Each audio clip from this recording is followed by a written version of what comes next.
So here's the question. You want to start a business, you think you've thought about it for a while, you are ready to go, but you are worried about the frustration. You're tired of seeing just the positive side of things from entrepreneurship gurus and business owners, and you want to see the kind of the behind the scenes look. In this series of videos, this is what we'll be showing you. We'll be showing you the behind the scenes frustrations, successes, what we're getting stuck on, what we're working on, all those kind of things. My name is Jason Rivera, and this is Behind the Scenes of Value Investing Journey and Rivera Holdings. Hey, Jason here. I'm in my outside office. They call me a Florida room down here where we're at. This is where I hold a lot of my one-on-one coaching sessions when it's nice. It's not too windy. It's not raining. Temperature's not too bad, which is most of the time here in this area. What I want to talk about today is I want to finish the story from yesterday, or the last video, depending on which video you last watched. I've been talking about it, doing the behind the scenes series on closing a real estate deal that I am the selling agent on. Yesterday, or up to this point, everything's pretty much gone smoothly until, like many things, in the last 5 to 10% of anything is the hardest thing. About the last 2 weeks, things have kind of not necessarily become hard in most cases, but crazy. In terms of the last video, I talked about how the deal was being held up by the HOA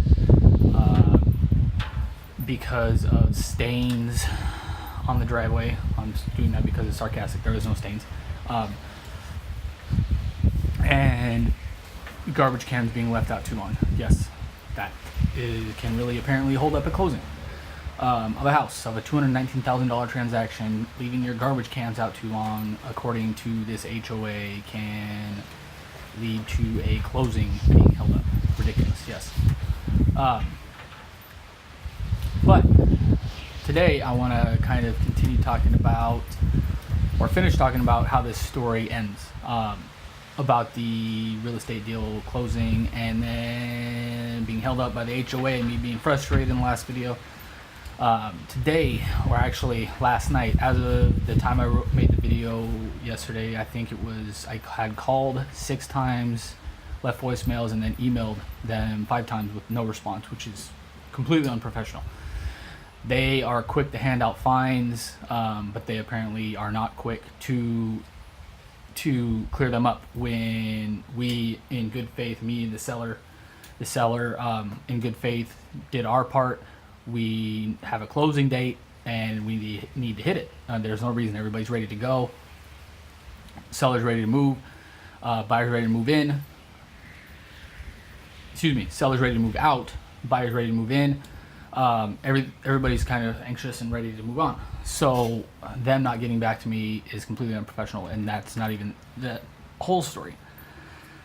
After I made that video, I called them another 3 times and left voicemails, left another 2 email messages, and actually went on their website and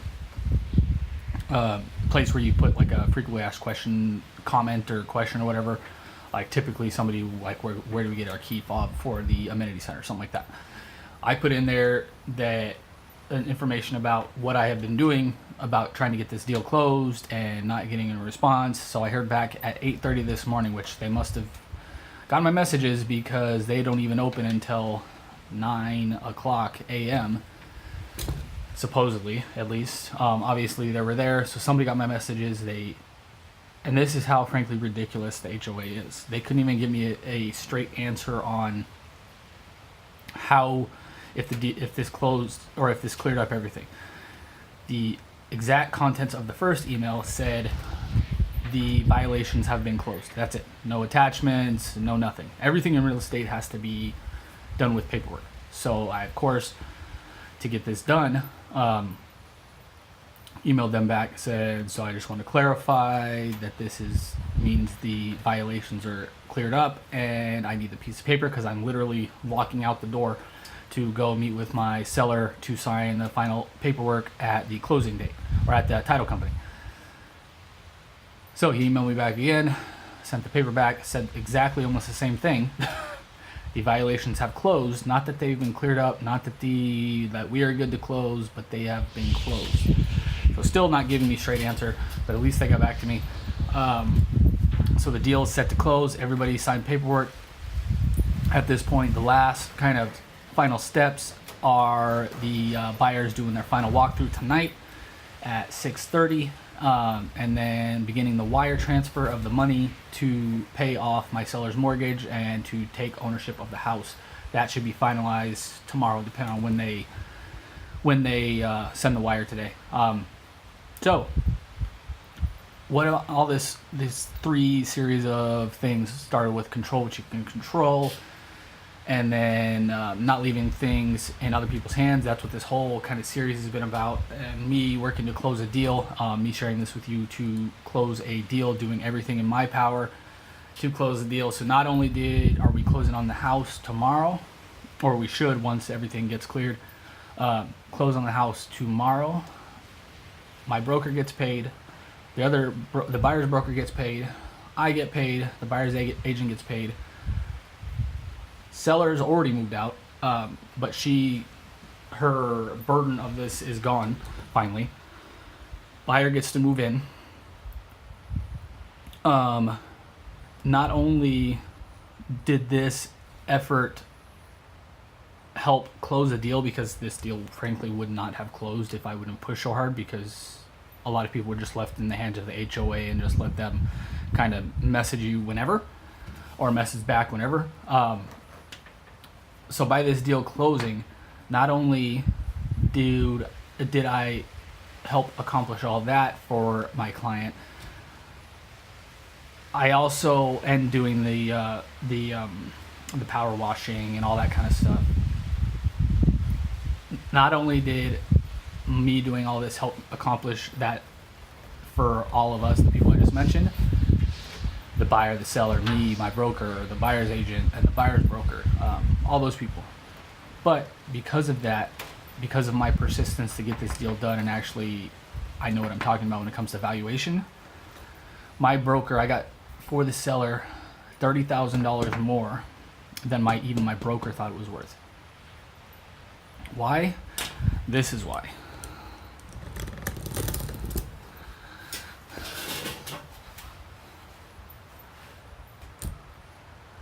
This is what sold me on my house. This is where I'm at taping this right now. That's what I knew would sell the other house down the street. With this land that I just showed you is conservation land slated to never be developed. Does that mean it ever will be? Probably not. At some point 20, 30 years down the road, you never know. As of right now, it's slated to never be developed. This view is what sold me on my house. I knew it's what would sell the house. Literally, it's 2 or 3 houses down from me. And this goes to show you not only about perseverance, but knowing what you're talking about, being confident in your abilities to get the deal done, and your abilities to value and evaluate something as well. I knew this is what sold me on my house, so I knew that what my broker thought was 190, and that's a little low in my opinion. I'd probably 210 is probably more fair price, or 200 is probably more fair price. But I knew that conservation land would sell a home for more than what it's worth. That's why we listed it higher than the market says it's worth, because I knew that this conservation land probably adds $20,000-$30,000 to the price of the home. So I got to help my client do all this. This is my first real estate deal. My clients still don't really know that. She said earlier, I bet you wish all your deals could be like this. So you don't necessarily have to have the requisite experience as well. As long as you are confident in what you're doing, and I am. I've done valuation work for 11 years now. Very confident in getting deals pushed through. Didn't necessarily think it'd be this hard, especially with the HOA at the end, but pushing deals through, I'm very confident in my ability to do that. So what I'm talking about here is kind of this behind the scenes series, is being confident in your abilities, being willing to control what you control, being willing to push to get a deal done.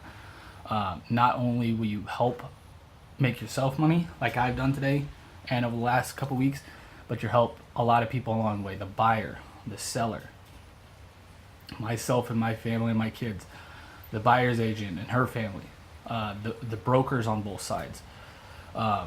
The lady who is buying the house wanted specifically a land with conservation land, so she's going to be ecstatic. She's been ready to move in for 2 weeks now.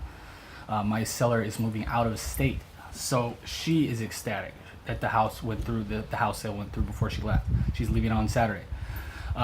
So I hope this kind of behind the scenes of doing kind of whatever it takes to get the deal done, and pushing and persevering and being confident in your abilities to get things done, taking things out of the control of other people's hands and taking full ownership and control yourself. I hope this helped. If you like these videos, I will do more of them in terms of my personal real estate transactions when we get to that point, buying apartment buildings, buying houses, whatever we do, buying private businesses. Anytime I evaluate a stock, I'll do this kind of stuff. Let me know if you like these kind of videos, of behind the scenes kind of look at the ups, downs, frustrations, elations, excitement, all that kind of stuff. And I hope this helps you realize that you can do more than you think. You just got to be willing to push for it and be confident and have the skill sets to do that, and learn the skill sets to do this kind of stuff. I'm nothing special. Anybody could do this stuff. It's just a little bit of perseverance. My broker and I, we're both from the Midwest, so a lot of Midwestern work ethic, willing to do whatever kind of it takes to get the job done, instead of just a lot of people down here sit at the beach, or go on their boats, and that's fine. But there's so much opportunity in this Tampa area, especially where I live now, doesn't make sense to me. There's so much opportunity, so many people you can help, so much money down here to be made. And I hope this helps. Make sure to like, love, share this video, and comment below, and I'll respond to any comments, questions. Subscribe and hit the bell after you subscribe to make sure you get all notifications in the future. The other videos, if you're looking for the other videos, you missed the other videos in this 3-part series, make sure to check the playlist to the right, and there will be a specific playlist behind the scenes. That's one you're looking for. We also have a ton of value investing education, case studies, other information in there for you as well. We're going to continue doing this kind of stuff. So again, let us know in the comments below if you like this kind of information, and I hope I'll talk to you soon. I just have one more thought before we go, actually, is I'm not doing any of this because I'm special, because I'm tooting my own horn. I immediately got home and took an hour break for lunch and then went back to work. That's just my work ethic and stuff like that. I'm the type of person that truly believes if you're willing to work hard enough for anything and willing to learn and sacrifice and do those kind of things, anybody can do anything. So I'm hoping these kind of videos will help you realize that as well. Again, thanks for watching, and I'll see you in the next video.